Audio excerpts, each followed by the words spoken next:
इस वीडियो हम question third और फोर्थ करेंगे। पहले क्वेश्चन थर्ड देखते हैं बेटा। Examine the following functions for the continuity. इसमें पार्ट 4 गिवन है। ये देखता हूँ मैं फर्स्ट पार्ट को पहले।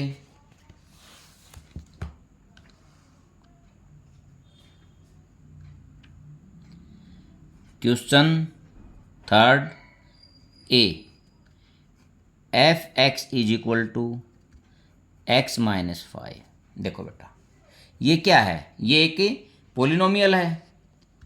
यदि पोलिनोमियल फंक्शन है तो वो क्या होगा? ऑलवेज कंटिन्यूस होगा। तो मैं इसको लिख सकता हूँ is a polynomial.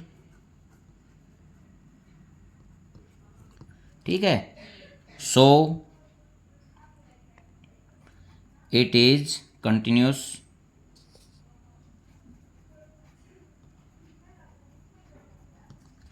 For all value of X belong to R. ठीक है बेटा, इसमें इतना ही करना था क्योंकि ये क्या है? कंटिन्यूस है। एक्स की कोई भी वैल्यू हम यहाँ रखेंगे तो ये एफ एक्स क्या होगा? कंटिन्यूस होगा। अब सेकंड पार्ट देखते हैं इसका। बी पार्ट देखते हैं बेटा। F x is equal to 1/x-5। देखो बेटा, यदि मैं नीचे देखता हूँ, यदि मैं x के स्थान पर 5 रख देता हूँ तो नीचे वाला क्या हो जाएगा? 0। तो टोटल एफ एक्स क्या हो जाएगा? Not defined. तो इस पर तो कंटिन्यूस नहीं है, तो मैं यहाँ लिख देता हूँ at x is equal to 5 F x is not defined. ठीक है बेटा, ये इस पर डिफाइंड नहीं है तो मैं यहाँ लिख दूंगा so it is not continuous at x is equal to 5। देखो बेटा, ये दी x 5 है तो ये कंटिन्यूस नहीं है। और 5 से छोड़कर कोई भी वैल्यू पर हम चेक करते हैं लेट। देखो बेटा, अब हम यहाँ वो करता हूँ मैं x नॉट इक्वल टू 5। ठीक है, 5 नहीं है, मैं इसमें लेऊंगा इसको c। देखो limit x tend to c पे चेक करेंगे पहले।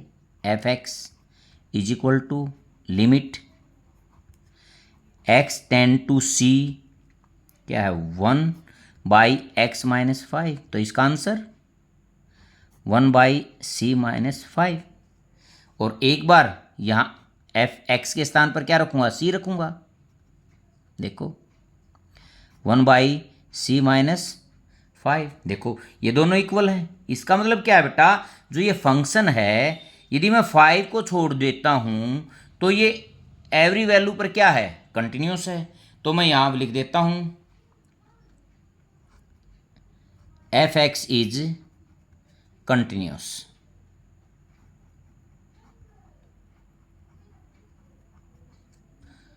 For X belong R. किसको छोड़ के? 5 को छोड़कर। ठीक है बेटा, एवरी रियल वैल्यू पे ये कंटिन्यूस है। किसको? एक 5 को यदि हम छोड़ देते हैं तो ये प्रत्येक वैल्यू पर क्या है? कंटिन्यूस है। अब नेक्स्ट देखते हैं बेटा, C part. F x is equal to x² minus 25 और x प्लस 5। ठीक है, तो यहाँ देखो, यदि मैं x के स्थान पर, यहाँ x के स्थान पर -5 ले लेता हूँ तो ये नीचे वाला क्या हो जाएगा? 0 हो जाएगा। नीचे वाला 0 हो जाएगा तो ये कंटिन्यूस नहीं रहेगा, नॉट डिफाइंड आ जाएगा। तो पहले हम ये लिखेंगे at x is equal to -5। x यदि -5 है तो F x is not defined. So it is not continuous at X is equal to -5। ठीक है बेटा। अब मैं -5 को छोड़कर एक्स नॉट इक्वल टू -5 उससे अलग कोई भी वैल्यू लेता हूं तो एक्स इक्वल टू सी। मतलब बेटा क्या है, ये सी जो है नॉट इक्वल टू -5। ठीक है। अब यहां limit x tend to c f x is equal to limit x tend to c क्या है, x² -25 बाई एक्स प्लस 5। आगे हमारा क्या आ गया, c² -25 और c प्लस 5। देखो ऊपर a² -b², इसको मैं क्या लिखूंगा, a प्लस बी और a माइनस बी, इससे कैंसिल आउट तो हमारा आंसर आ गया। ठीक है। एक बार मैं यहां एफ एक्स के स्थान पर एफ सी रखूंगा। अब c² -25 by c plus 25, c plus 5 बेटा, ये c प्लस 5 और c -5, c प्लस 5, ये कैंसिल आउट। तो देखो बेटा दोनों में हमारी वैल्यू क्या है, सेम है। इसका मतलब क्या है, जो ये फंक्शन है यहां इसकी वैल्यू यदि -5 से अलग कोई भी लेते हैं तो ये क्या है, कंटिन्यूस है। सो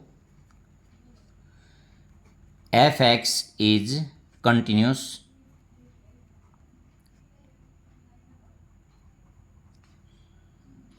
x belong to R except उसको छोड़ गए -5।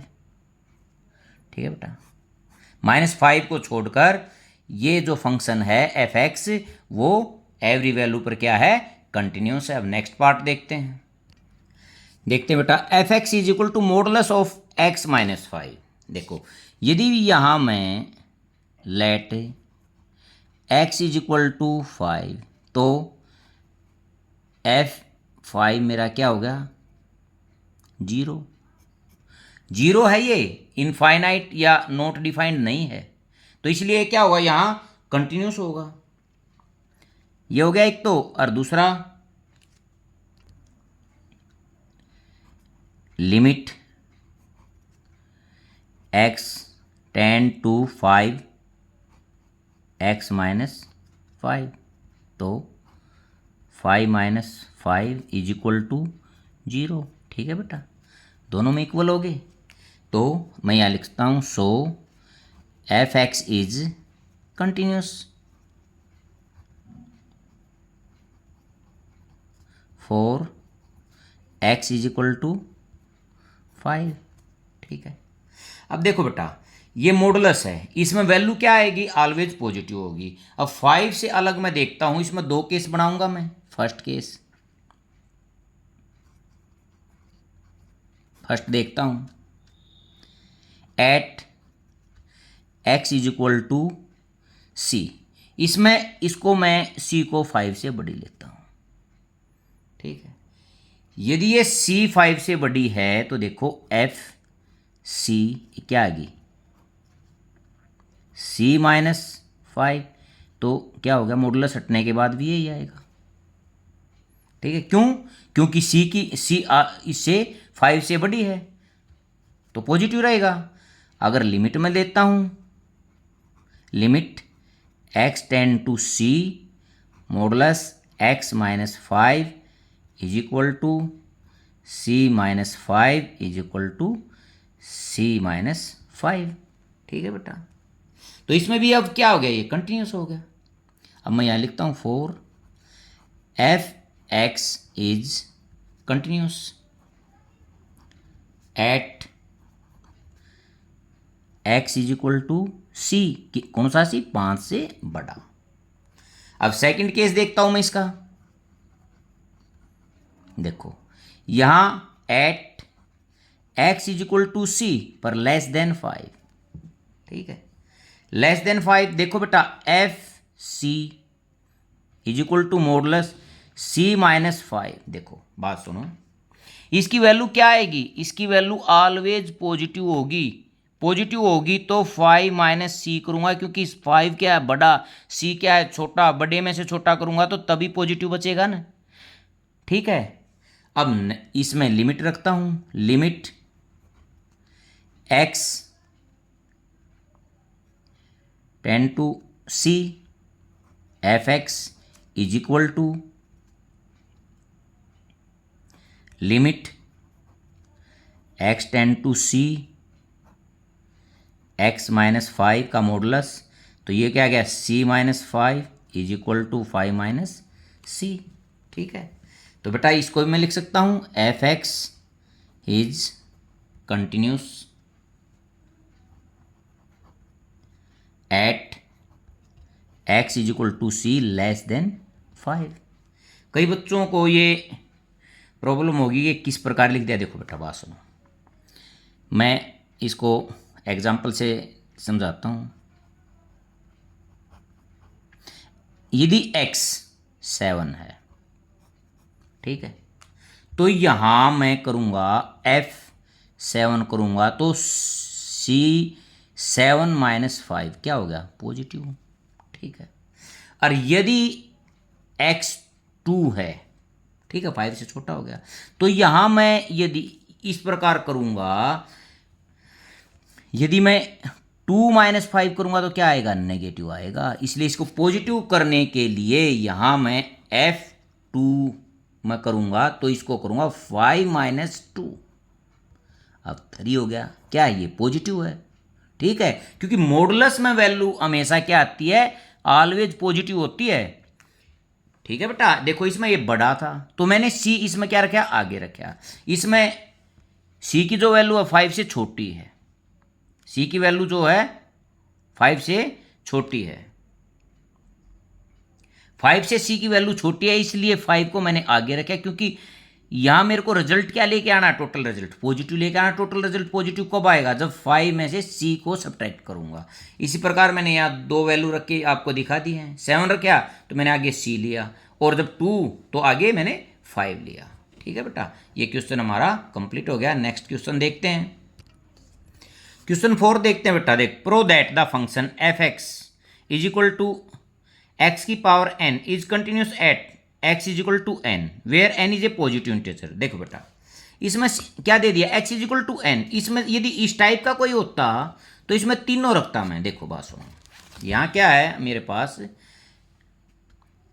F x is equal to, ठीक है, यदि मेरे पास कोई इस टाइप का फंक्शन होता मैं यहाँ लिखता x बड़ा है, x is equal to n और x लेस देन n, तो वहाँ मैं अलग अलग लिमिट लेता x टेन टू n, एक लेता limit x tend to positive n, और एक लेता x tend to negative n। But यहाँ तो क्या बोल रहा है ये x is equal to n, तो इसको मैं सीधा बिल्कुल सिंपल उससे करूंगा। देखो बेटा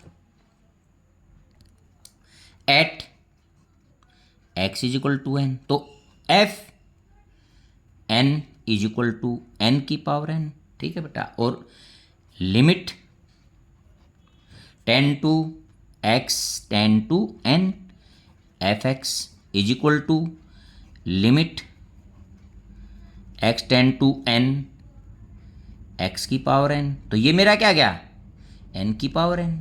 ठीक है बेटा, देखो मेरा ये भी और ये दोनों इक्वल हैं, किसके इक्वल के, तो यहां ये लिख सकता हूं F N is equal to limit x tend to n X N is equal to n की पावर n, दोनों इक्वल है। ठीक है, तो ये क्या हो गया हमारा फंक्शन क्या हो गया कंटिन्यूस हो गया। So it is continuous at x is equal to n। ठीक है बेटा, इस वीडियो में बेटा मैंने 2 क्वेश्चन करवाए हैं, क्वेश्चन 4th और क्वेश्चन 3rd। यदि आपको वीडियो अच्छी लगी हो तो मेरे चैनल को सब्सक्राइब करना और वीडियो को लाइक करना।